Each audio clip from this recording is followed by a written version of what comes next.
Okay, so now we will do the part 2 of the chapter issue of debentures. इस part में अपने इस chapter को complete कर देंगे, बट अपने कंप्लीट करें उसके पहले एक बार देखते हैं कि पार्ट 1 में हम लोग ऑलरेडी क्या देख चुके हैं. I told you about types of questions asked in this chapter.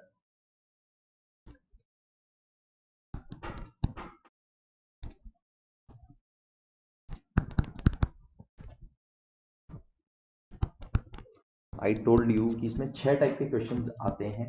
First is simple sums, issue at par, premium and discount. Second is issue of debentures for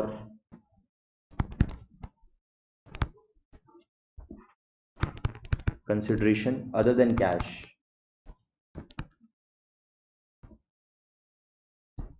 Third is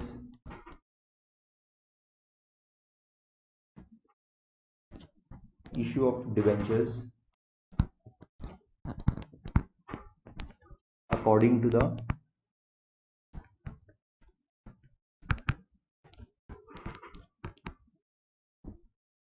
terms of redemption.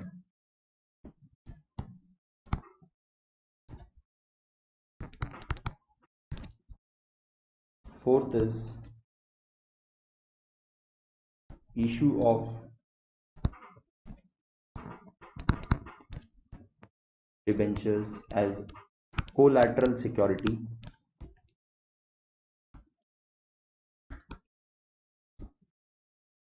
Fifth is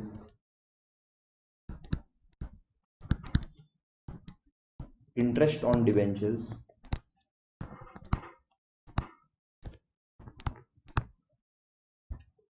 and इसके ऊपर जो TDS deduct होता है उसका क्या treatment होगा.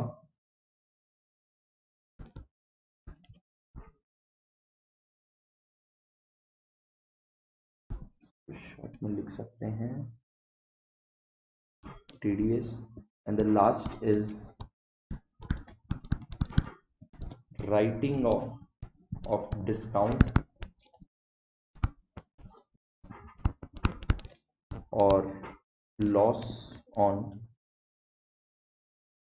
Issue of debentures. Right. तो I had told you all कि इस चैप्टर में हम लोग को 6 तरह का क्वेश्चन जनरली पूछा जाता है. वो 6 तरह का क्वेश्चन कौन कौन सा है. एक तो एकदम सिंपल सम जो आता है, जिस तरह से अपने इशू ऑफ शेयर्स में किए थे एकदम सिमिलर उसी तरह से issue of debentures at par, premium and discount. ये वाला पार्ट, ये वाला टाइप ऑफ क्वेश्चन हम लोग ऑलरेडी पार्ट 1 में कर चुके हैं. Issue for consideration other than cash, ये बहुत ही फ्रीक्वेंटली एग्जाम में पूछा जाता है और ये वाला पार्ट भी हम लोग पार्ट 1 में कवर कर चुके हैं. Issue of debentures according to the terms of redemption, this is also very frequent in exam, and this also we have done in the part 1 of this chapter. Now today what we are going to discuss is ये तीनों 4, 5, 6 क्या क्या है. Issue of debentures as collateral security, interest on debentures and writing of discount or loss on issue of debentures. Right. तो आज सबसे पहले अभी हम लोग करने वाले हैं issue of debenture as collateral security. Issue of debenture as collateral security समझने के लिए let us take an example कि एक कंपनी है,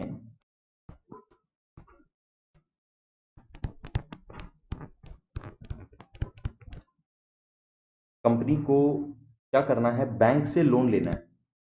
राइट. प्लीज ध्यान देना, इस बार कंपनी को पब्लिक से लोन नहीं लेना है, इस बार कंपनी को बैंक से ही लोन लेना है. Loan taken from bank. Bank क्या बोलेगा कंपनी को, सुनो कंपनी, तुम मेरे से जो लोन ले रहे हो ना उसके बदले तुम मेरे को इंटरेस्ट तो दोगे, प्रिंसिपल का पैसा तो दोगे, वो तो मेरे को पता है, बट मेरे को डर है कि कल को तुम बाई चांस पेमेंट ना कर पाए मेरा इंटरेस्ट का और प्रिंसिपल का पेमेंट, तो where will I go. Bank बोल रहा है कंपनी को, सुनो कंपनी, मेरे को डर है कि तुम कल पेमेंट नहीं कर पाएगा, तो हम ये डर के साथ नहीं जीना चाहते हैं, तुम मेरे को उसके बदले आज एक सिक्योरिटी दे दो. का मतलब क्या हुआ, तुम मेरे को कुछ अपना सामान गिरवी में दे दो, कल को अगर तुम नहीं पे कर पाओगे तो हम वो तुम्हारा सामान बेचकर पैसा रिकवर कर पाए। ठीक है, तो कंपनी क्या किया, कंपनी बैंक को सिक्योरिटी दिया। सिक्योरिटी क्या चीज का दिया, बोला मेरा लैंड एंड बिल्डिंग रख लो। यहां पर when I am saying land and building रख लो, इसका मतलब ये है कि ये लैंड एंड बिल्डिंग बैंक नहीं ले लेगा, बट बैंक उसका टाइटल डीड्स वगैरह का कॉपी रख लेगा, अग्रीमेंट करवा लेगा कि कल को अगर कंपनी ये लोन का पेमेंट ना कर पाए, कंपनी अगर ये लोन का पेमेंट नहीं कर पाएगा, इंटरेस्ट और लोन का पेमेंट अगर प्रिंसिपल का पेमेंट नहीं कर पाएगा बैंक को, तो बैंक के पास ये हक है, बैंक के पास ये राइट है कि वो इस लैंड एंड बिल्डिंग को बेचकर अपना प्रिंसिपल और इंटरेस्ट का पैसा रिकवर कर सकता है। जस्ट ये राइट दे रहा है, that is called security, that is called mortgaging, that is called hypothecating. Right, गिरवी रख देना, कंपनी अपना असेट्स को गिरवी रख दे रहा है। और क्या गिरवी में रख दे रहा है, मान लो स्टॉक भी गिरवी में रख दे रहा है। राइट, अब इसको और अच्छे से समझने के लिए let's take an example. Loan लिया है 50 लाख का। कितना, 50 लाख का। जनरली बैंक जब सिक्योरिटी मांगता है तो जितना का लोन देता है ना, उससे ज्यादा का सिक्योरिटी चाहिए। इसका लॉजिक क्या है कि कल को अगर कंपनी 50 लाख का लोन नहीं रिपे कर पाया तो बैंक को क्या करना पड़ेगा, बैंक को लीगल प्रोसेस में जाना पड़ेगा, लॉयर को हायर करना पड़ेगा, उसका असेट्स को बिकवाना पड़ेगा, उसमें बहुत सारा खर्चा होगा। तो बैंक क्या चाहता है कि ये जो 50 लाख का लोन ले रहा है, एक तो उतना तो सिक्योर्ड होना ही चाहिए, प्लस कुछ और ज्यादा अमाउंट थोड़ा सा और सिक्योर होना चाहिए, सो दैट वो इस एक्सपेंसेस को भी बियर कर पाए। तो बैंक चाहता है 55 लाख का सिक्योरिटी, से फॉर एग्जांपल 55 लाख का सिक्योरिटी चाहता है, बट कंपनी के पास लैंड एंड बिल्डिंग है 30 लाख का और स्टॉक है से 15 लाख का। राइट, तो ये टोटल कितना हो रहा है, 45 लाख। तो कंपनी क्या किया, बैंक को सिक्योरिटी दे दिया कि चलो कल को अगर हम पेमेंट ना कर पाए प्रिंसिपल का और इंटरेस्ट का, तो तुम मेरा लैंड एंड बिल्डिंग बेच देना और स्टॉक बेच देना। राइट, बैंक क्या बोलेगा, सुनो कंपनी, तुम मेरे को सिक्योरिटी तो दे दिया, वेरी गुड, बट ये सिक्योरिटी है कितना, 30 लाख, 15 लाख, टोटल 45 लाख का। मेरे को चाहिए 55 लाख, मेरे को चाहिए और 10 लाख। कंपनी बोला मेरे पास तो और कोई एसेट है नहीं आपको देने के लिए, मैं क्या दूं।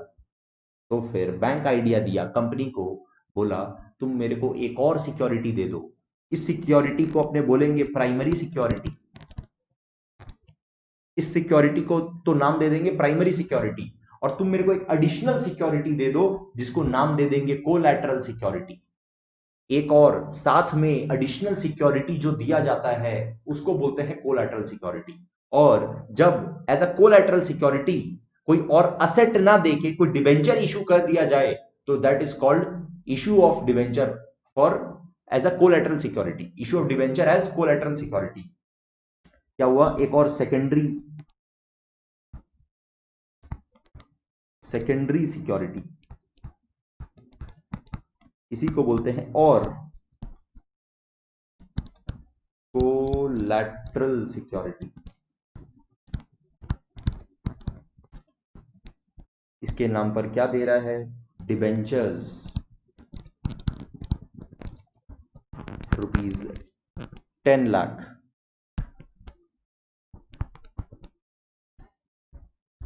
सर ये कोई असेट तो है नहीं डिबेंचर, तो ये कंपनी कैसे इशू कर सकता है। समझना इसका क्या मतलब है, कंपनी ये जो डिबेंचर दे रहे हैं ना बैंक को, कंपनी ये जो इशू कर रहा है डिबेंचर बैंक को, ये just as a collateral security दे रहा है। इसका मतलब ये हुआ कि कल को अगर कंपनी पेमेंट ना कर पाए अपने इंटरेस्ट और लोन और प्रिंसिपल का, कल को अगर कंपनी रिपे नहीं कर पाएगा प्रिंसिपल और इंटरेस्ट, तो बैंक के पास ये राइट है कि वो कोर्ट में जाके कंपनी के ऊपर केस कर सकता है कि देखिए मेरे पास डिबेंचर है 10 लाख रुपया का और कंपनी मेरे को रिपेमेंट नहीं कर रहा है। तो कोर्ट के through company can bank can recover from the company, court के through bank can recover from the company.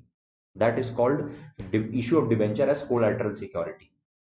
Okay, but अब यहां पर अपने को क्या ध्यान देना है फॉर अकाउंटिंग पर्पस, ये जो डिबेंचर इशू हुआ है एज अ कोलैटरल सिक्योरिटी, क्या ये कोई ट्रांजैक्शन है? क्या इस डिबेंचर ऑफ 10 लाख रुपए के बदले क्या कंपनी को कोई पैसा मिल रहा है? ये ध्यान देना, ये जो लोन मिल रहा है ना 50 lakhs का, ये एक डिफरेंट ट्रांजेक्शन है. Loan taken of ₹50 lakh is a different transaction all together. But is this a transaction? Debenture of ₹10 lakh issued as a collateral security, is this a transaction? This is, अगर आप बहुत minutely देखो तो it is actually not a transaction exactly, but यहां पर क्योंकि the amount is critical because the debenture are somewhere issued as a collateral security, इसका disclosure देना पड़ेगा बैलेंस शीट में. बैलेंस शीट में इसको कहीं ना कहीं, फाइनेंशियल स्टेटमेंट्स में कंपनी को कहीं ना कहीं ये डिस्क्लोज करना पड़ेगा इस बात को कि debentures are issued as a collateral security. Accounting purpose के लिए इसका दो अकाउंटिंग पॉसिबल है, ध्यान दीजिएगा. Collateral security,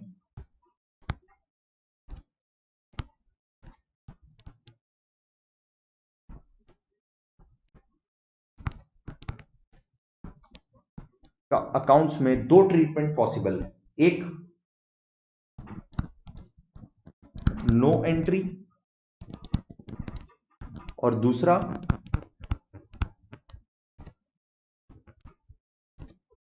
through debenture suspense.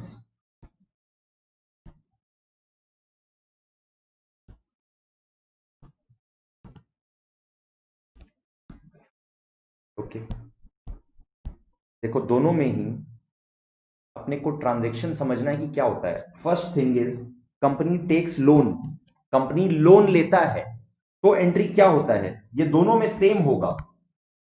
Bank में पैसा आ गया, बैंक अकाउंट डेबिट, कितना 50 lakhs to bank loan.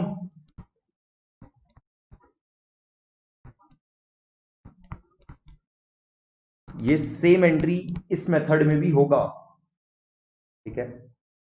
Second entry, second transaction क्या हो रहा है, प्राइमरी सिक्योरिटी दे रहा है. No journal entry for giving the primary security, इसका भी सिर्फ डिस्क्लोजर आएगा. Give the disclosure of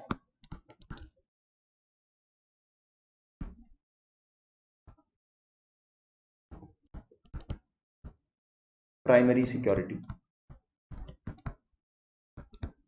no journal entry, right? Because that is not a transaction. Company जो प्राइमरी सिक्योरिटी दिया ना, लैंड और बिल्डिंग और स्टॉक, इसको जो एज अ प्राइमरी सिक्योरिटी दिया बैंक को, ये कोई ट्रांजैक्शन नहीं है. ये जस्ट एज अ सिक्योरिटी दे रहा है कि कल को अगर पेमेंट नहीं कर पाएगा तो इसको बेच के रिकवर कर सकता है बैंक, बस. This is not a transaction exactly. So इसका कोई जर्नल एंट्री नहीं होगा बुक्स में, बट डिस्क्लोजर इसका भी देना पड़ेगा. एंड सेम इस मेथड में भी इसका डिस्क्लोजर दे देंगे. थर्ड जर्नल एंट्री क्या होगा, for issuing debenture as a collateral security. For issuing debenture as collateral security, इस मेथड में नो एंट्री, ओनली डिस्क्लोजर.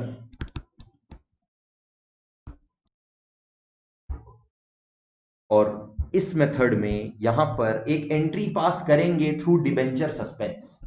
मतलब जो डिबेंचर इशू हो रहा है ना एज अ कोलैटरल सिक्योरिटी, उसको लायबिलिटी दिखा देंगे, बट उसके बदले बैंक में पैसा तो आया नहीं है, बैंक अकाउंट तो डेबिट हुआ नहीं है, तो डेबिट क्या करें, ये गुप्त है, ये पता नहीं क्या डेबिट करें, तो सस्पेंस कर दो, डिबेंचर सस्पेंस अकाउंट डेबिट कर दो. ये सस्पेंस है कि किसको डेबिट करें, तो डिबेंचर सस्पेंस अकाउंट को डेबिट कर दो. तो इसका मतलब यहां पर जर्नल एंट्री क्या होगा,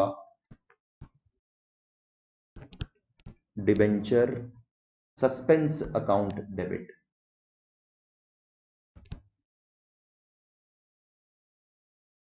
कितना 50 lakhs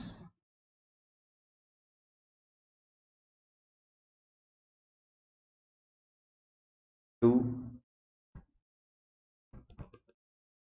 debentures account 50 lakh.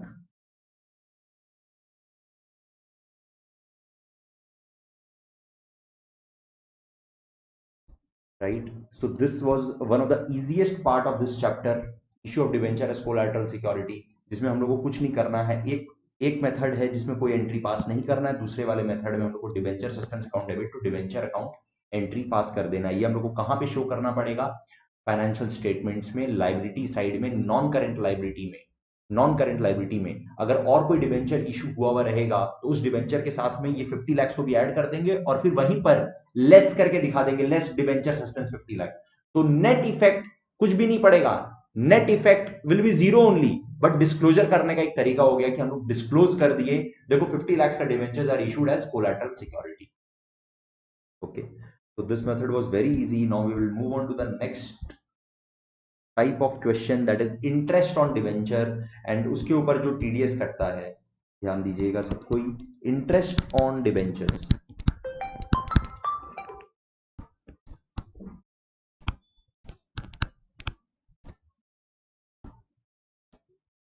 Okay, तो इंटरेस्ट ऑन डिबेंचर तो ऑब्वियसली लगना ही है ना। अपने को पता है कि debenture is a loan, company public से लोन लिया है, कंपनी डिबेंचर इशू किया है, इसका मतलब पब्लिक से लोन लिया है। पब्लिक से लोन लिया है तो उसके ऊपर इंटरेस्ट भी देना पड़ेगा, इंटरेस्ट देना पड़ेगा तो दे देगा, क्या प्रॉब्लम है? मान लो फॉर एग्जांपल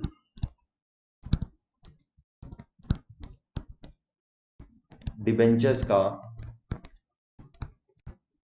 फेस वैल्यू है ₹10 lakhs, okay, and this is 9% debentures मान लो, ओके, या to make it more convenient let's make it 10% only, ठीक है। 10% डिबेंचर्स ऑफ ₹10 lakhs, कंपनी को क्या करना है? कंपनी को 10% इंटरेस्ट पे करना है, किसके ऊपर? फेस वैल्यू के ऊपर, दैट इज 10 लाख।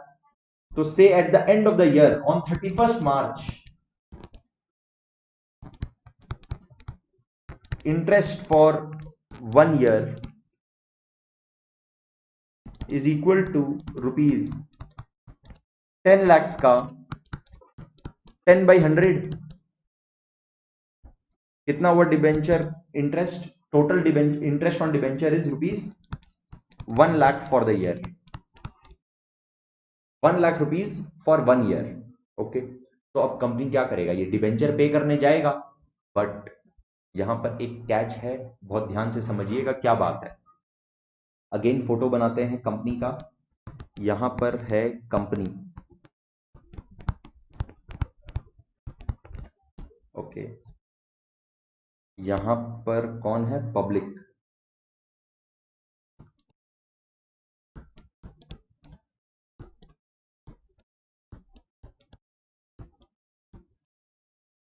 और यहां पर एक नया पार्टी आ गया, वो है गवर्नमेंट।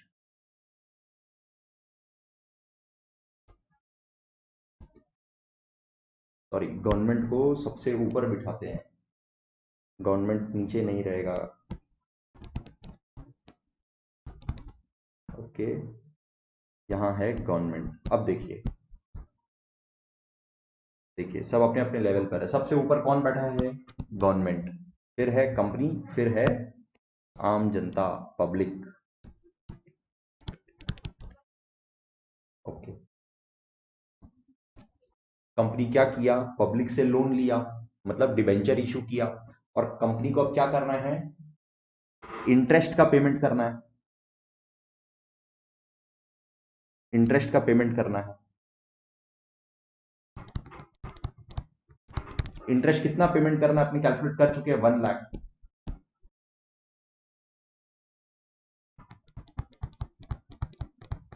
बट वेट, हुआ क्या?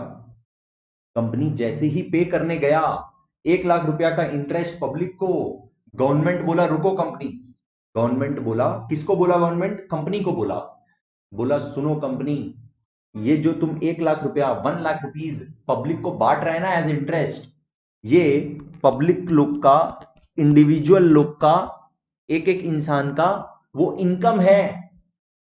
ध्यान देना, डिबेंचर के ऊपर जो इंटरेस्ट लग रहा है, इंटरेस्ट ऑन लोन है कंपनी के लिए, कंपनी के लिए क्या है? वो एक्सपेंस है, कंपनी के लिए एक्सपेंस है। बट पब्लिक के लिए, जो लोग डिबेंचर में पैसा लगाए हैं, इन्वेस्ट किए हैं, वो लोग के लिए क्या है, इंटरेस्ट इनकम है। इस पब्लिक के लिए, एक एक इंडिविजुअल के लिए ये जो इंटरेस्ट का पैसा मिलेगा कंपनी से ये लोग को, वो ये लोग के हाथ में क्या है, ये लोग के हाथ में तो इनकम है, पब्लिक के हाथ में तो वो इनकम है, इंटरेस्ट इनकम है।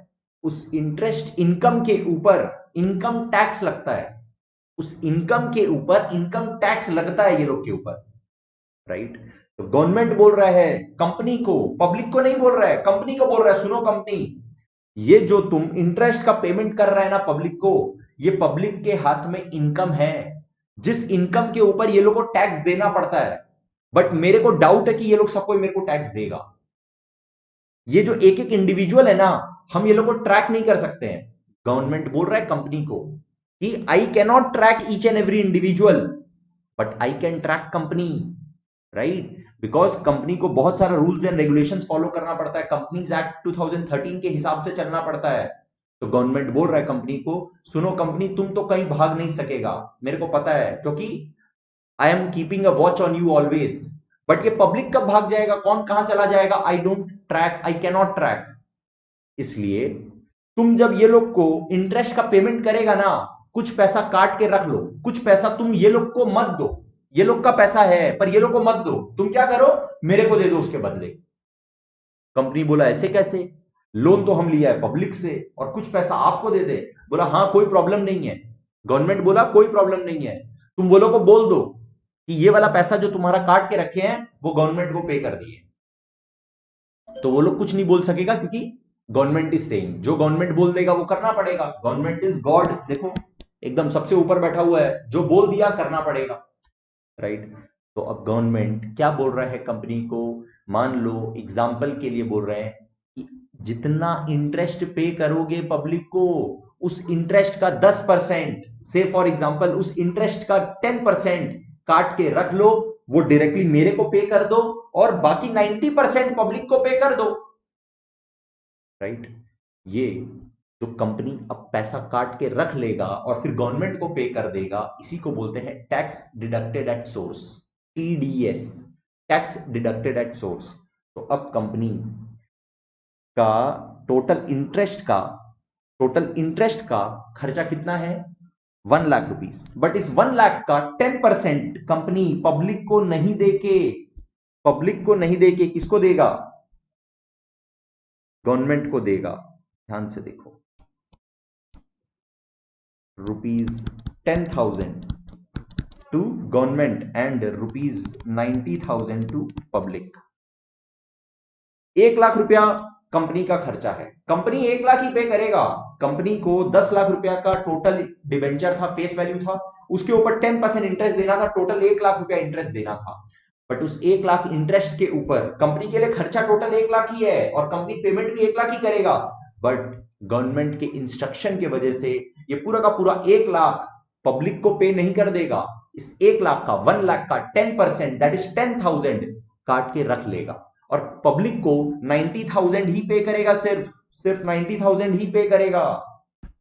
बाकी 10,000 जो काट के रख लेगा वो गवर्नमेंट को पे करेगा in the name of tax deducted at source, जिसका शॉर्ट फॉर्म है टीडीएस। इसका जर्नल एंट्रीज देखना in the books of company, journal entries क्या होगा, as on 31 March financial year end में, interest on debentures,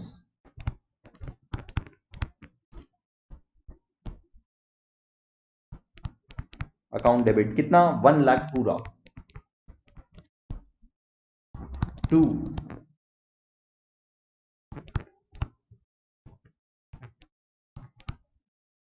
debenture holders के account में कितना जाएगा, डिबेंचर होल्डर्स को तो 90,000 ही देगा, और बाकी tax deducted at source, TDS बोलते हैं शॉर्ट में, टीडीएस कंपनी के लिए अब ये भी पेबल हो गया, लाइबिलिटी हो गया ना 10,000, कंपनी के लिए पूरा लाख रुपया, 1 लाख रुपीस पूरा लाइबिलिटी है, बट 90,000 देना डिबेंचर होल्डर को, और क्योंकि 10,000 गवर्नमेंट को देना है, उसको एक सेपरेट अकाउंट में रखेगा जिसका नाम देगा टीडीएस पेबल अकाउंट, राइट। ये गवर्नमेंट को पे कर देगा। जब पेमेंट करेगा तो एंट्री क्या पास करेगा, debenture holders account debit TDS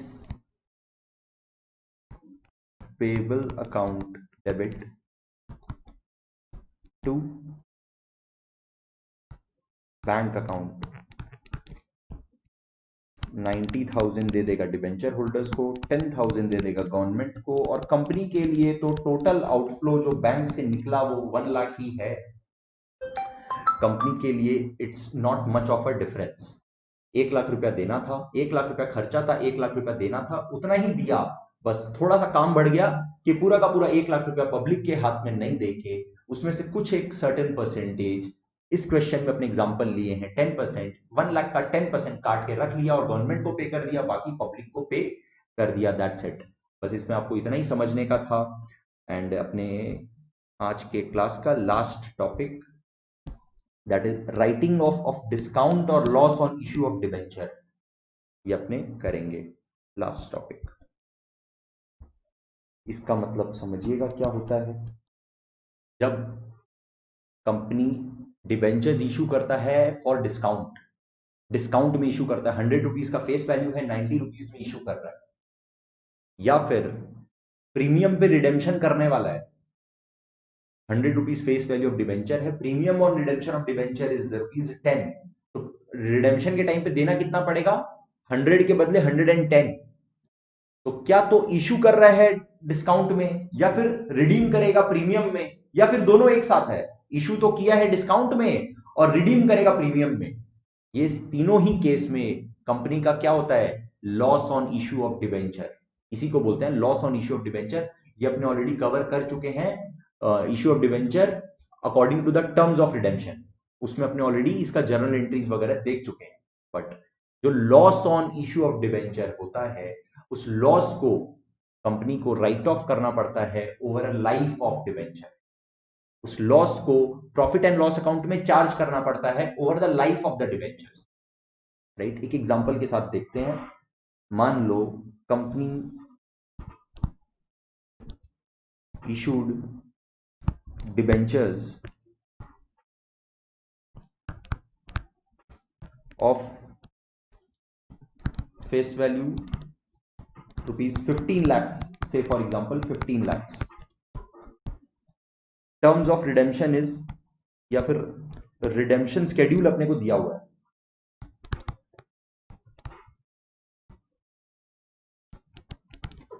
redemption schedule क्या दिया हुआ है,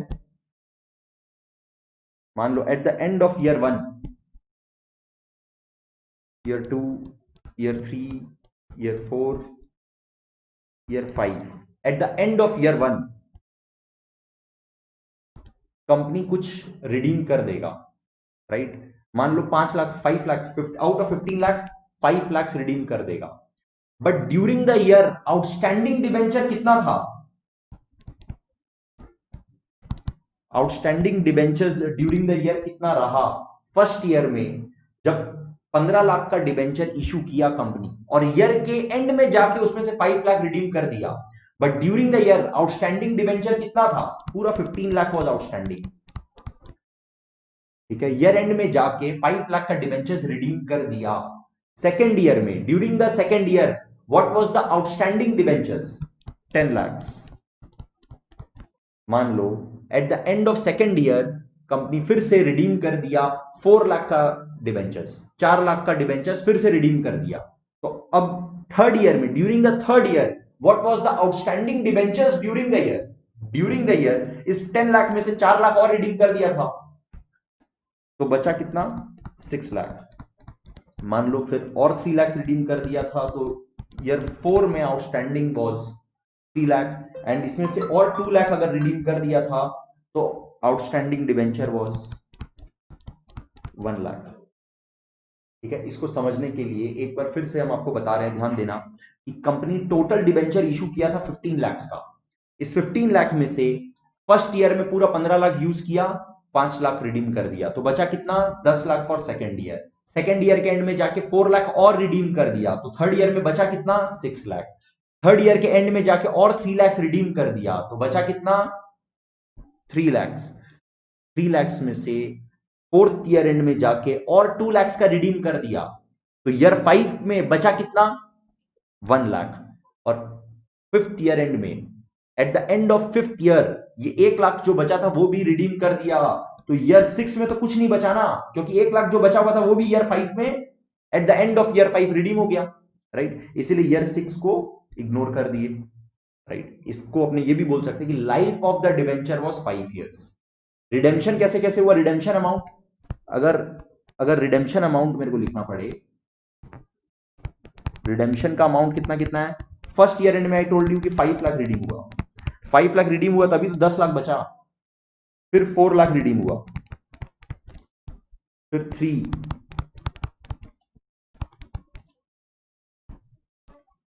फिर 2 लाख, फिर 1 लाख। तो अब आप इजीली ट्रैक कर सकते हो कि देखो ईयर एंड 1 में अगर 5 लाख रिडीम हुआ तो बचा कितना, 10 lakh. During the year 2 lakh था, 10 लाख था।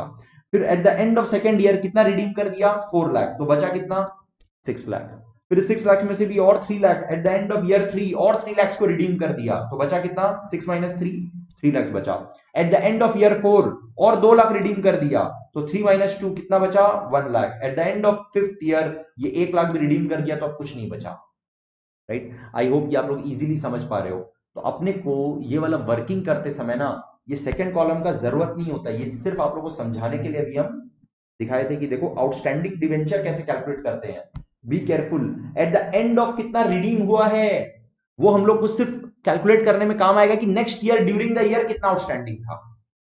ओके, अपने को ये देखना है कि डिवेंचर ड्यूरिंग द ईयर कितना आउटस्टैंडिंग था, बिकॉज इसी रेशियो में अपने राइट ऑफ करने वाले हैं loss on issue of debenture. मान लो टोटल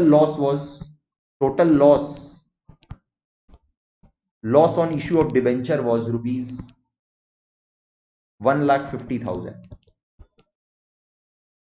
ठीक है, टोटल लॉस इज 1,50,000 मान लो।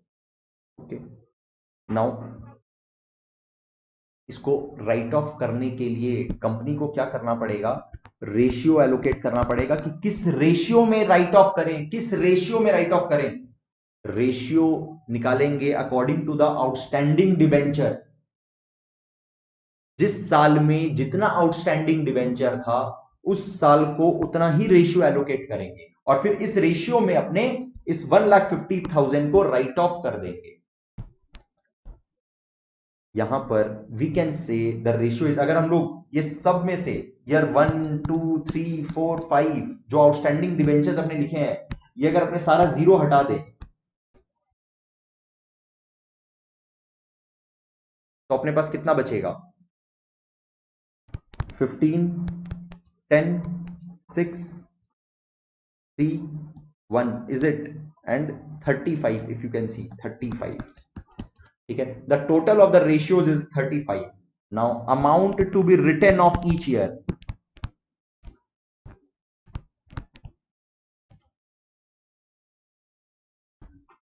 अपने को टोटल राइट ऑफ कितना करना है, 1,50,000। कब राइट ऑफ करना है, over the life of the debenture. Year 1 में कुछ, ईयर 2 में कुछ, ईयर 3 में कुछ, ईयर 4 में कुछ और ईयर 5 में कुछ, ये टोटल मिला करके 1,50,000 राइट ऑफ करना है। इस 1,50,000 को किस रेशियो में राइट ऑफ करेंगे, in the ratio of the outstanding debentures in each year. ठीक है, तो वो अपने ऑलरेडी कैलकुलेट कर चुके हैं what is the ratio. Now इस 1,50,000 में से ईयर 1 में कितना राइट ऑफ करें, ईयर 1 में अपने राइट ऑफ करेंगे 1,50,000 का 15/35।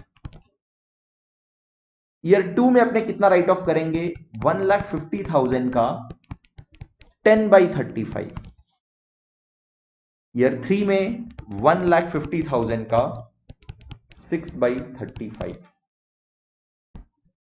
ईयर 4 में 1,50,000 का 3/35, एंड ईयर 5 में दैट इज लास्ट ईयर में राइट ऑफ करेंगे 1,50,000 का 1/35।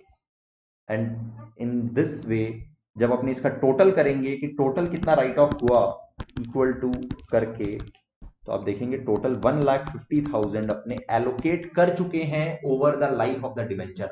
और एवरी ईयर जो अमाउंट आ रहा होगा उस अमाउंट को अपने राइट ऑफ कर देंगे by passing a journal entry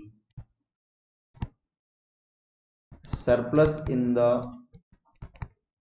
statement of profit and loss account to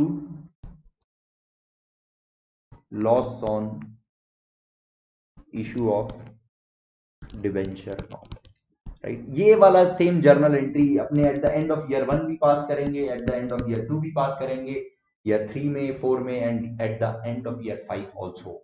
कौन सा अमाउंट से? जो अमाउंट अपने यहाँ पे कैलकुलेट करके लेके आएंगे ईयर 1 के लिए, 2 के लिए, 3 के लिए, 4 के लिए एंड 5 के लिए, राइट। तो आई होप आप लोग को ये वाला कॉन्सेप्ट भी समझ में आ गया है। अगर आप लोग का इसके बाद भी कोई भी डाउट है तो यू कैन कॉन्टैक्ट मी और you can write in the comment box. I will make sure that I will clear all your doubts. Thank you so much. टाटा बाय बाय।